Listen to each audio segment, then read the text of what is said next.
জাতীয় প্রেসক্লাবে নারায়ণগঞ্জে ভারতীয় কন্টেইনার টার্মিনাল নির্মাণ বিষয়ে এক সেমিনারের আয়োজন করে ফ্রি থিঙ্কার্স ফোরাম, যাতে বাংলাদেশের কোন প্রকল্পে ভারতে টেন্ডার করার প্রক্রিয়ার সমালোচনা করেন আলোচকরা।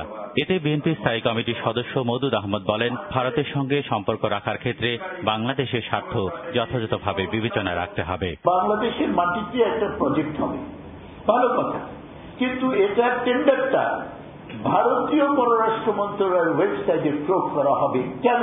এই প্রশ্নের উত্তর আমি চাই। তো আমাদের তো কতগুলো নিয়ম কানুন আছে, আমাদের তো আইন কানুন আছে। আর আমি বললাম, আমাদের পররাষ্ট্র মন্ত্রণালয়ের খবরের কাগজে দেখলাম তারা জানতেন না কিছু, তারা তাদেরকে চিঠি দিয়েছেন জানার জন্য যে বিষয়টা কি।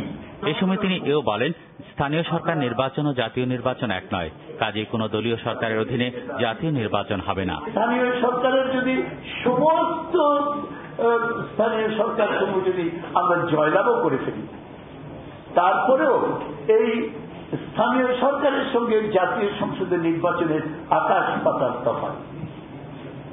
কারণ জাতীয় সংসদের নির্বাচনের মাধ্যমে দেশের ভাগ্য নির্ধারিত হবে, সরকার পরিবর্তন হবে।